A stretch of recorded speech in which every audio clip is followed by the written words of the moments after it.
Hello, hello, hello, hello, hello, my beautiful people. Welcome, welcome to this very special podcast. Actually, it is a very special podcast. But before I tell you why, this is a life-changing podcast and I am extremely scared to release it because it's going to bring so much um not disappointment. That's not the word I was looking for. So much controversy to it. Um, but before that, let me say hi to whoever is listening to this podcast on whatever platform you're listening to, or if you're watching this on YouTube because the YouTube video just looks so good. It looks amazing. Mm. Anyway, brr, where do I start? I do not know where to start this freaking story from. Um, because it is one of the proudest moments in my life for me, and it is going to be taken so um it can be taken very with a lot of anger, with a lot of resentment, with a lot of hate, with a lot of violence, with a lot of pride and joy from other women or men. But regardless, I know for myself I am really proud of this decision, and it is something worth sharing for me. I was really thinking whether or not I should record a podcast regarding this topic because it is a very, very private thing. I have not shared it on Instagram in all the details, and very few people actually know all the details. I can say or count them on the, fingers on one hand, and that is it. But anyway, let's start. And my name is Elizabeth Sullivan. If you guys don't know me, I am a clinical psychologist, a gestalt therapist, a clinical hypnotherapist. I work with women specifically and I help them upgrade their life. But before we get into that, um,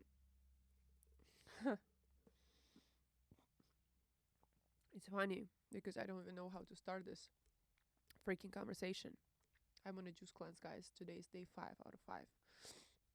That's a post surgery cleanse that I decided to do, and the surgery is actually going to be the center of the topic today, the one that I had to go through. Okay, let's wind it back a little bit. 3 months ago, 4 months ago, let's start from the very beginning. I'm going through so much resistance just talking about it, but I know this is worth sharing. So, as I mentioned, there's a lot of so's today, so bear with me. As I mentioned, I am a clinical psychologist and I have been in the field of personal development for many, many years now. And it brought me to the point of my life where I am right now, which is 10x, 20x, 30x from where I started. I used to be very depressed. I used to have a clinical depression. I used to be a drug addict, alcohol addict, sex addict. I was lost and confused in my life, and I was just sinking down, down, down until I found some things that changed me. And one of the main things that led me to this path was personal development and tools and tricks that you can implement in your life to actually become the author of your life, as opposed to letting life happen to you. So I've been on this path for many years, and this is a continuous growth, continuous path of development. Once you're on it, especially my clients would definitely agree with me here. Once you get on it, once you take any of my courses, it is hard to stop because you open your eyes to new possibilities of actually creating your life and actually making it worth living, making it worth existing every single moment of your day, of your week, of your month, because you know that you are the creator. You know that you are in control and you are what's the word for that, responsible, there it is, for the entire for your entire life, right? So everything is under your control, which means you have the ultimate power. So that's a little prefix before I start jumping into my past months. If you guys know, we're going through a very big transition planetary on a planetary level, because once you get to a certain level in psychology, or at least it works like that for me, um, I'm also an energy teacher, pranayama teacher, yoga teacher. So I work a lot with energy and more of esoteric beliefs, if you please, because at a certain level, you start understanding that all these things are kind of aligned and they all talk about the same exact thing, just in different languages, whether it's clinical psychology, whether it's gestalt therapy, which is much more influenced by the Eastern traditions and Eastern mysticism and Eastern religions, etc., etc. So at a certain level, you understand that all these things just basically teach and talk about the same exact points, same exact things, just in different ways, right? So I am open and I always implement some energetic practices and I implement some stuff that might not be as classical as, Freudian psychoanalysis. Anyway, so I, for myself, once you develop a certain amount of intuition, once you start living in the libido energy, if you don't know that, go to my YouTube. I have a special video dedicated to that. But once you start living out of your libido energy and consciously creating your life, your intuition really kicks in. And there is a good explanation because you are actually releasing a lot of trauma, a lot of subconscious tension that is holding you back from actually understanding your deepest desires and your path in life, that the thing that's called intuition starts kicking in. And it happens to me quite often. It's called clair cognizant, is when you just download information that you're supposed to have at this or that moment, right? Just like a big click, a big boom in your head. And that happened to me. It happens to me quite often. The more I work on myself, the more my intuition becomes aligned with my higher self or with my, true self, true nature of who I am. Helps me and leads me in life. This is actually very uncomfortable to sit like this. Oh, my back hurts. But God, the picture looks so good. If you guys are just listening to it and not watching on YouTube, you're missing out because that looks cute. Cute, seriously.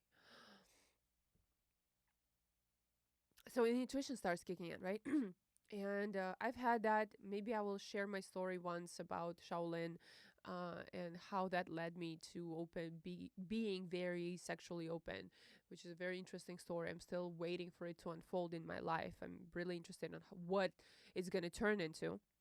But that happened to me earlier in this year, and that was regarding a child. Okay. I realized that one morning we went with my husband, we went to um I forgot where we went. We went to Vermont. There it is. And I came back home, and I was at a lot of uneasiness, I don't know, for 3 days, which usually indicates for me that something's about to click, something's about to happen. And on the third day, I woke up and I knew I got to get pregnant like now. Now, now, now. And before that, I've been on pills for many years. I was on contraceptive pills. I never had pregnancies. I never had abortions. I never lost pregnancies. So my body is very healthy in that regard. And on that day, I just got off the pills, like mid-cycle. I was like, okay, I'm not going to fight this. I know exactly what's happening to me. So let me just get off it.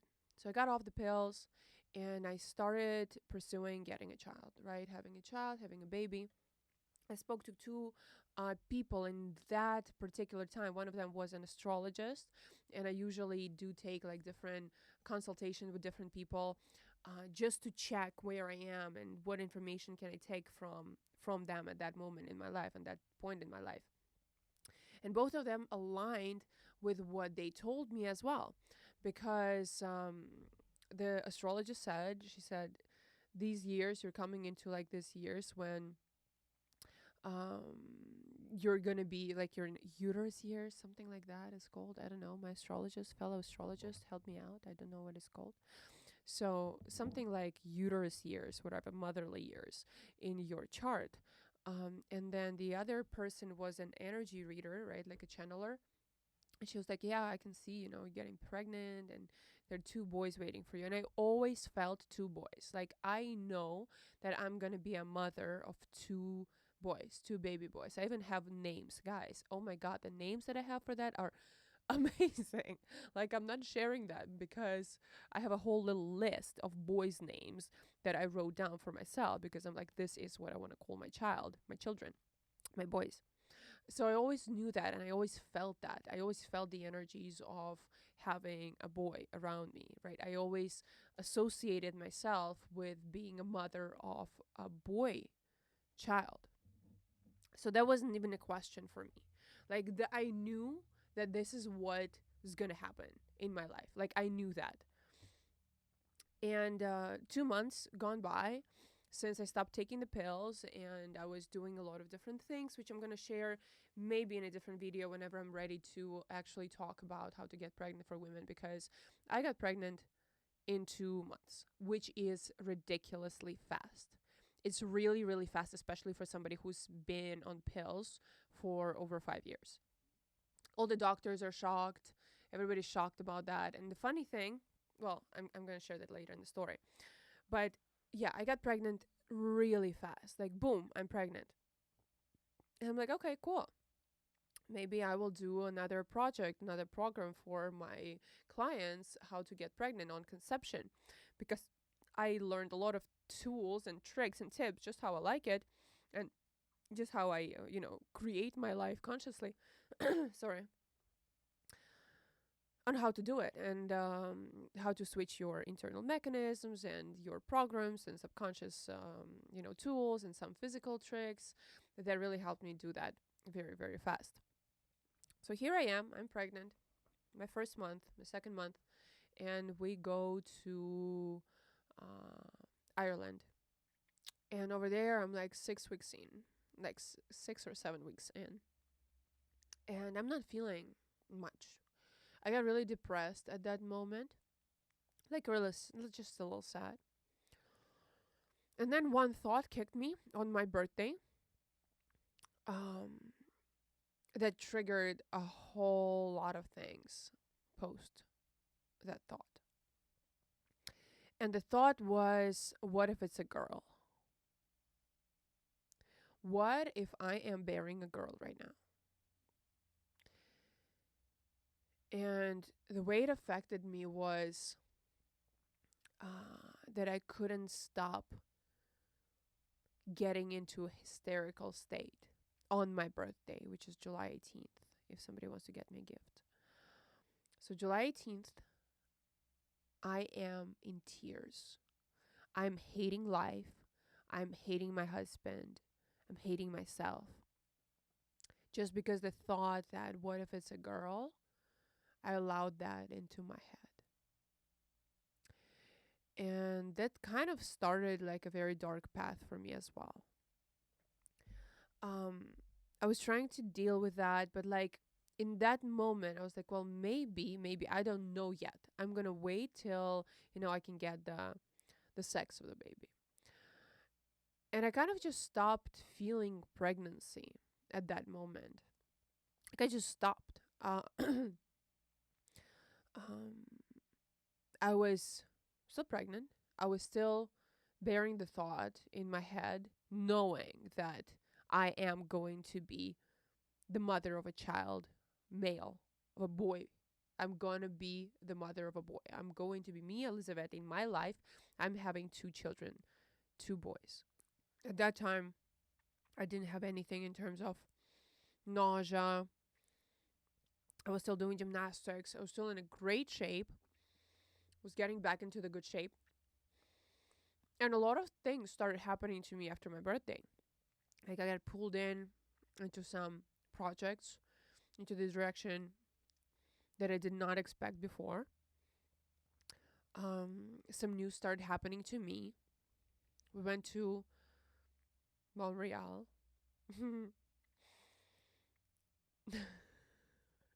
Fuck.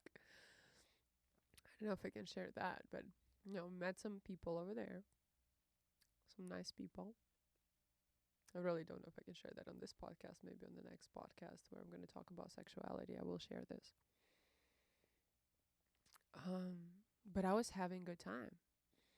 I was having all these good times, flying back and forth from Canada. But every time I would come here, home to LA. Oh no, even before that.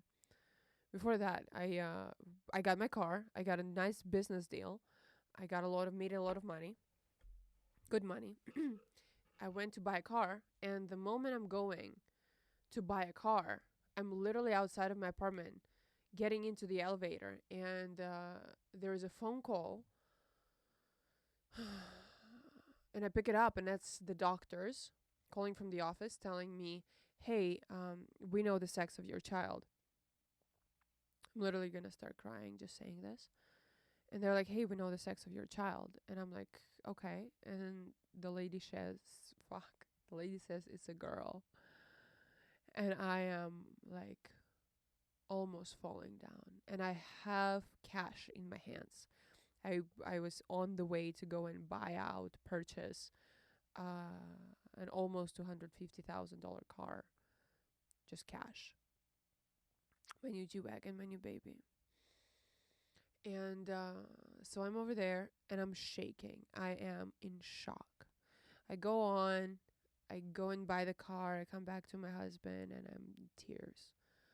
I am crying. I'm devastated. I'm like, fuck my life. I have never been so freaking upset in my life. I have never been so devastated. I was living in that moment through a death of my older brother. Oh, sorry, of my older. That's interesting. Why did I say that? But of my older baby boy.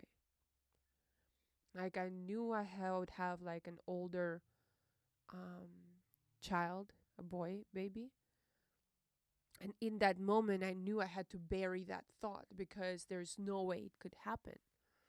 And like I literally lost somebody. I was going through grieving.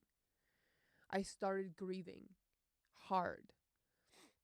And I remember me coming home that day, and I'm just hitting walls with my fists.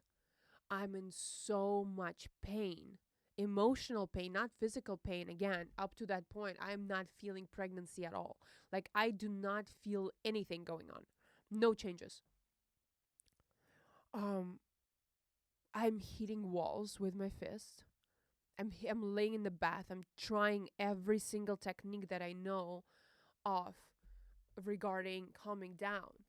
But I understand that I'm going into a very dark place, a very dark place. And as a psychologist, you're just more aware of that because you know exactly what's happening on the inside, but you know what it means. So I'm laying in a bath, relaxing bath, and I'm hitting the fucking bath. I'm hitting the wall so hard my hands are bleeding.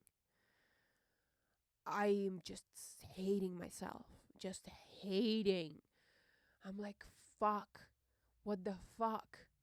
How could this happen to me? This is not like this is irreversible. In that moment, I think that this is it. This is irreversible. This is something that is going to affect me for the rest of my life. And that is a very hard decision for the psyche to process. You know, everything else, like getting married, when I watch some Netflix shows like Married at First Sight, etc., and all this tension, all this drama is built up. But like, dude, it's not a fucking irreversible decision. You get married, you get a divorce. It doesn't really. What's going on with the light? Hello, let's focus. There it is. It's really not something that you cannot undo. You get married, you get a divorce. I don't even know what has to happen. It's like a death.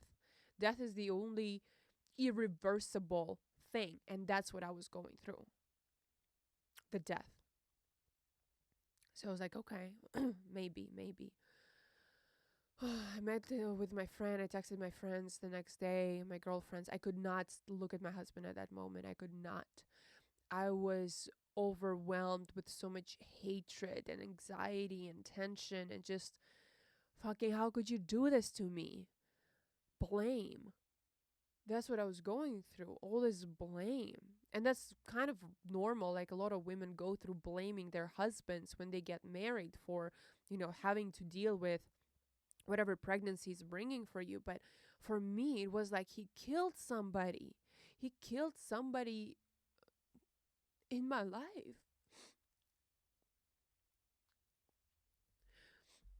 It's like he killed my baby boy. And I just couldn't deal with that. I mean, it was the first day when I knew, but I thought it was gonna get better. It just started getting worse from that point. So I met with my friends the next day, and I was like, well, maybe. Again, this is a very honest podcast, guys. So, um, I hope you're okay with that. Very, very honest podcast.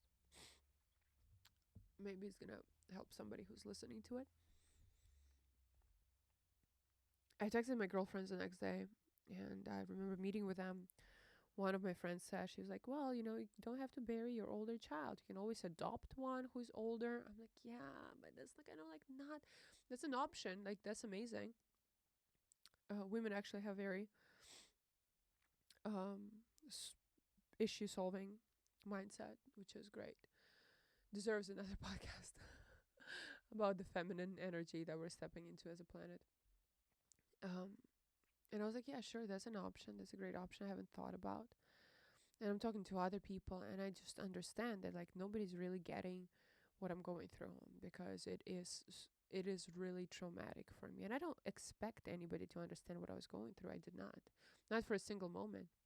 Maybe my husband I did expect a little bit more than anyone else, but anyone else I'm like, okay, well, whatever. I mean, like, I really don't. I really had like no grudges about that, but I just had to share what I was going through. I was like, I am devastated here. Absolutely fucking devastated. And that was kind of, I think, the middle of August or closer to the end of August. So I started escaping from it, and I went to Canada for a few times. I had my friends there, and I would go there. Nobody would know that I'm pregnant, and I would just be that little sexy, amazing, girl everyone's obsessed with. I'm like this little who is she type of vibe, which I love. I'm really good at doing that. This podcast is gonna expose so much. Fuck. And I would come back, and every time I would come back, I would just get into an even deeper depression, like a clinical fucking suicidal depression. And it would scare me because I knew what that could do to a psyche. Myself, I did start hurting myself, which I've never done before. I'm not masochistic. I'm more of a sadist. And my mindset, my psyche has a higher tendency to go into sadistic behaviors than masochistic. Um, but here I am, fucking hurting myself. Like, cannot get out of bed, devastated, angry, um, torn apart, torn apart, and still feel nothing. I feel absolutely nothing for the child in my belly, but hatred, insane amounts of hatred, and towards my husband. And I knew that I was in deep shit. I was fucking in a very deep shit at that moment. And everybody's going through their things, and like, again, very little people know that I was actually pregnant. So um fuck, this is a hard fucking topic. So I called. I came back once again, and to LA, home. And for 3 days in a row to 4 days in a row, I'm just laying in bed, and I am grieving. I am grieving so hard. I am hurting myself. I am crying. I'm waking up in the middle of the night, screaming, screaming. And at that moment, I was like, well, I need some extra help. I don't know what it is. I'm already in my second trimester. It was like about 14 weeks. 14 weeks in, which is a long time. Still barely showing, actually. And I'm fuck. I am calling my supervisor, a psychologist, one of the few. I mean, it sounds very, up there, but very few psychologists I really, really respect. I think he's a genius, and he still is like the director of the university I studied in for Gestalt therapy, in like a smaller city in Russia, but he's brilliant. And I was in private therapy with him for a while when I was still in studies. And I hit him up and I was like, Dennis, this is urgent. Please, I need your help urgently. And he was like, sure. So he gets me back into the therapy. And the night before, my husband tells me, I think you should have an abortion. And before that, I did not allow that thought in my head whatsoever. Like, I knew it was kind of an option, but I never really entertained it to the fullest. Because I'm like, I don't know if I'm ready to go there. Like, what if this is a big lesson for me that I have to go through? Blah, blah, blah. So I'm like kind of allowing myself to have that option, but at the same time, not really. And here I'm laying in fucking like stressed depression, clinical suicidal fucking depression, and my husband's telling me, I think we should think about an abortion. And I was like, okay. The thought kind of didn't come from me, so it was comforting. And the next day I was talking to Dennis and I was in tears. I was like, I don't know what to do. This is such a hard decision for me. A very, very hard decision. I don't understand what's going on with me. Why is this happening to me? Is this hormones? That's what I thought. I hope this was just hormones, playing their kicks on me. And I needed somebody to confirm that. And I'm talking to him and he says, one thing I can confirm right away, that's not hormonal. Because when hormones start kicking in, what you do is that you start feeling emotions. You start feeling different emotions like sadness or anger or hatred or love or ecstasy, whatever it is. Like hormones, they are responsible for your emotional response, right? Sorry for responsible response. Anyway, and he was like, you know exactly when this started, the depression, when you... My camera paused for some reason. So he was like, you know exactly when that started, which just indicates that this is not hormonal. You can explain exactly what's going on, and you have awareness of where these feelings are coming from, and from what. So this is not hormonal. And he said, I can guarantee you, or I can tell you, to be honest and to be straight, that this is not going to go away. Yes, in the third trimester, if you decide to, keep the child, in the third trimester, the oxytocin is going to kick in, which is the hormone of like ecstatic and connection and stuff like that. But then once the child is born, the depression is going to kick back in and you're going to hate this child. And hearing this from your fucking supervisor, from a psychologist with like a 40-year-old experience, was like mind-blowing for me. I swear somewhere deep inside I thought he's going to take the position of like, keep the child and we'll work through this.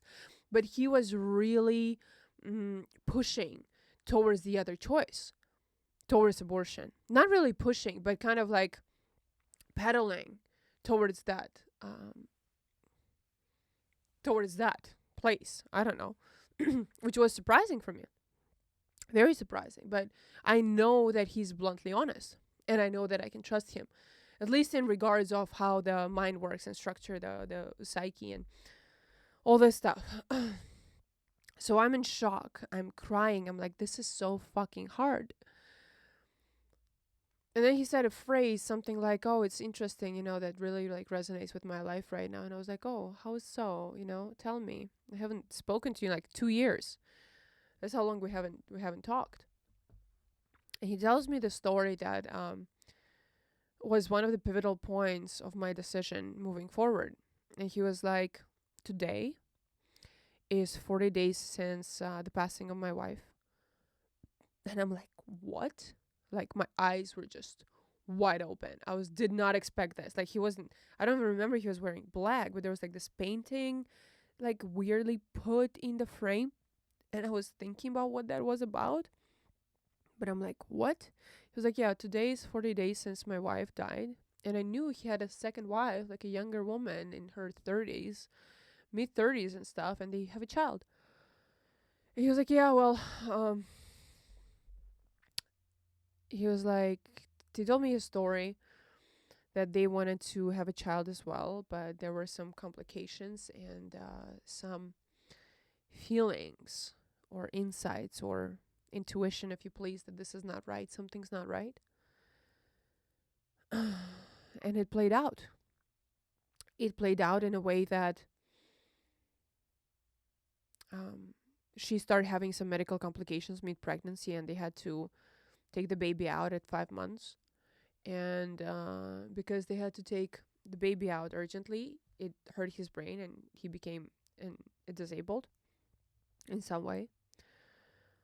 And she could not bear that. She went into clinical depression and gave up on her health and died. And he's telling me this, and it's in so much synchronicity with what the fuck I'm going through in my life at that moment, that I'm like, what is going on? How could this be a fucking alignment? Like, how could this be a thing that in 2 years we meet, and the day when I'm bringing this problem into the session, he's telling me the story of his wife dying, and that day being 40 days since her passing. Which I don't know if it's the same in Catholic or like in Christianity, in Orthodox, we celebrate, or like not celebrate, but mourn for 40 days, because that's when the soul kind of leaves this plane in that religion. But that's the day I made a decision that I am not going to go through with this. And I'm going to have an abortion.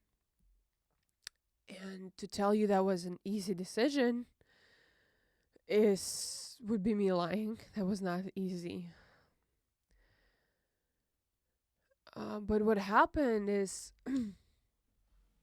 I made the decision for myself. I texted that to my husband, and I was going to like a cleanse, to a doctor, and I remember driving, and I called my grandma, who's like my very close person for me. She's like a mom's replacement in terms of like closure and warmth and support for me. And she's like, and I'm telling her what I've decided. I was honest with her. And I'm realizing that every single time I talk about it, and every single sentence that I say that defines that decision is clearing me up. It's like plasts, layers of locks and blocks in my psyche, in my mind, are just being unlocked. Like I start feeling so much lighter. I could breathe. I could finally start breathing again. And that was just making this decision stronger and stronger for me. Like I knew this is right. I knew that.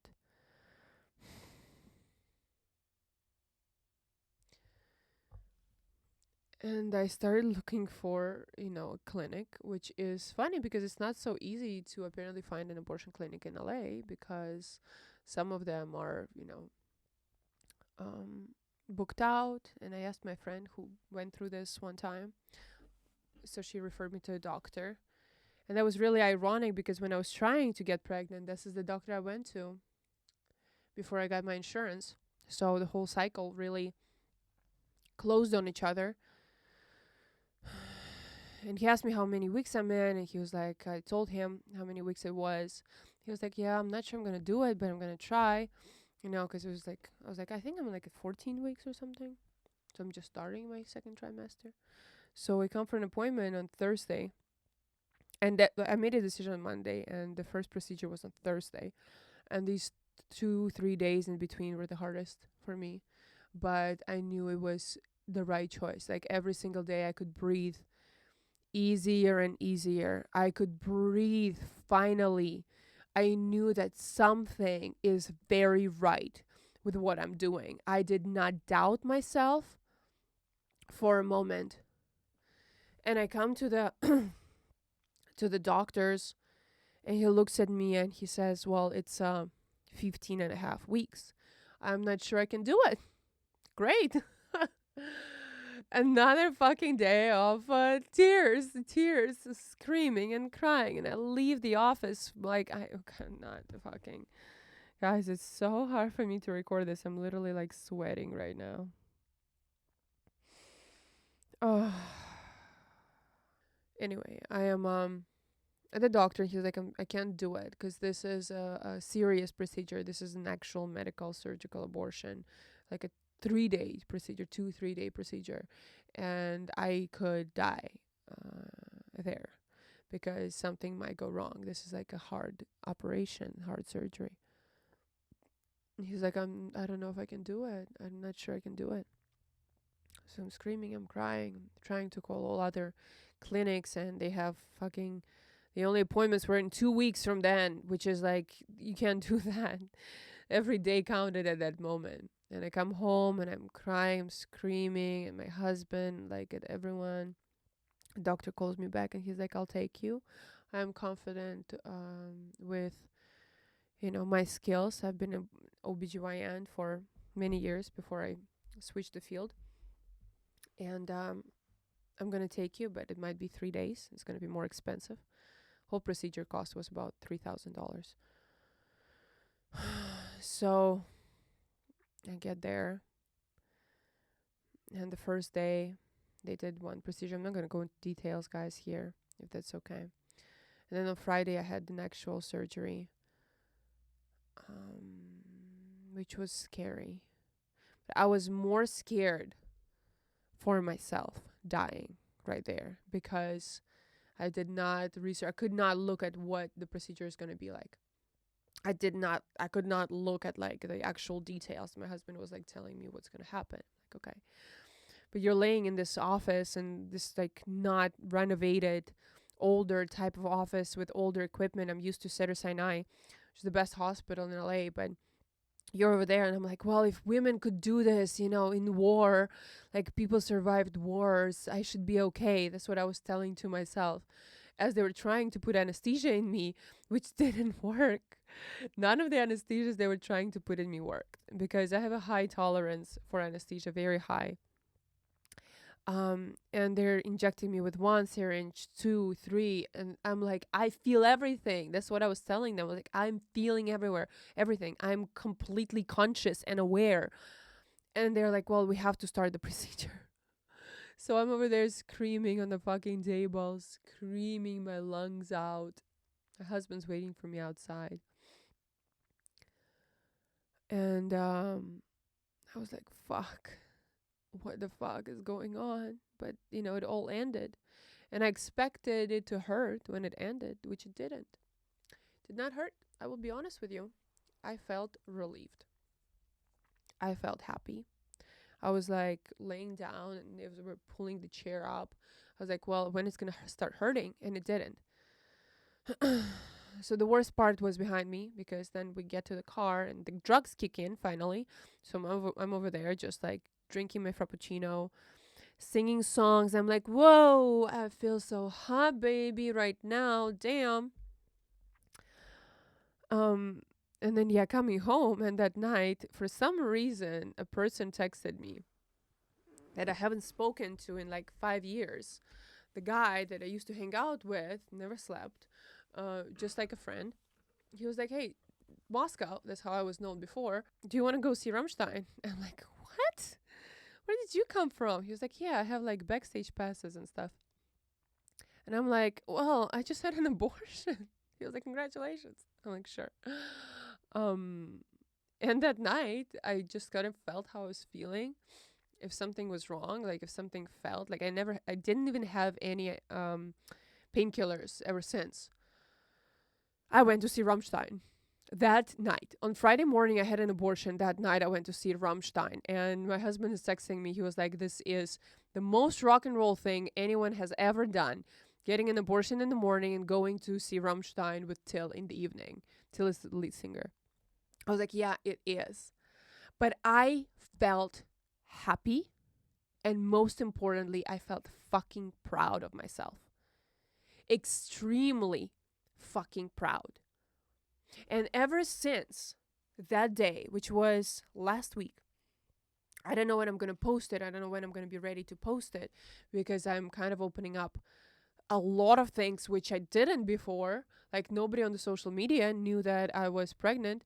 Nobody on the social media in the family knew that I was pregnant, and especially that I had an abortion. But I'm just realized every single day since then, I just became more and more proud of myself. I was ecstatic. I was able to choose myself in that moment when everything and everyone were against me and against my choice. Even myself, even me. I was like, well, maybe this is a big lesson that I have to go through.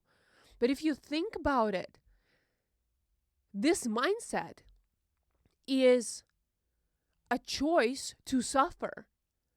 If your mindset says, oh, maybe it's supposed to be like this, you're choosing to suffer instead of choosing yourself in that moment. Because the responsibility for your life right away goes on to something else, some higher power, destiny, God, soul, boss, society, whatever the fuck it is. You're letting somebody else decide how you're going to feel. And you're just going to surrender to it and be like, oh, okay, fuck me in the ass, make me unhappy, go against my plans, or like mess up with my plans for my life, and I'm just going to suck it in. No, you don't have to. And I felt so fucking proud of myself that I went through this hard-ass choice, through this hard-ass time, and ended up choosing me. I resurrected my dream. That's how I felt. I resurrected my son. Because now I know there's actually a procedure that's called gender selection, where you can go and like do an IVF, and you can select a gender of your child, which I'm probably going to do, because I am the author of my life and I created the way I want to be living it. I am not going to be putting the responsibilities for my experiences and my dreams on somebody else. And yes, this was a big choice, huge choice, a harder choice than probably many of you will ever have to face in your life. But it is a big, big indicator for me that I allow myself choose me, no matter what somebody else says, in any circumstance. In any fucking circumstance that is so controversial, that it goes against so many norms and regularities and morals and whatever the fuck there is that other people tell you, and still have balls to choose yourself and to choose your dream and to choose your life and your experiences the way you want to have them, is fucking powerful. That's what I gotta tell you. It makes you feel like a fucking champion, like a winner. Like there's nothing else that can beat you in this life. Because you know that you have you. You know that you have you to having your back. I don't know how to fucking restructure that sentence. I hope you got it, right? Yeah. That's what I fucking wanted to share with you guys. Like, it feels powerful. Choose you. I hope you don't have to go through the choice that I had to. I hope you don't have to go through fucking feelings and emotions and depression that I had to. But no matter what you're going through right now in this moment, in your life, choose you. Choose what you truly fucking want. Not how other people tell you you should be wanting things, or how they should be coming into your life, or the choices that you have to be making, the morals that you have to be following. Choose you. That choice made me so happy. Every single day since then, and it's been a week, I knew that I have my back. I knew that no matter what, I will choose myself. And it makes me feel amazing. amazing. Like a real fucking creator of my life. Like a true fucking creator of my life. And I'm proud of it. So that's it I wanted to share with you today. That was a long podcast. It was emotional for me, so I gotta shake it off. I don't know what's gonna happen next. I don't. I'm not planning on anything at this moment. I mean, I know how things are gonna go, and they're gonna go my way. I know that I will be able to structure my life the way I want it to be. I know that I will be able to live my life and plan my life and play out my life and experience it the way I allow myself to choose it. But yeah, let me know what you think. My name is Elizabeth Sullivan. I love you. Make choices that you want to make, not anybody else. There are no rules. You can have anything. You can do anything. You can be anything. I'll hear you in the next podcast, I guess. Bye bye.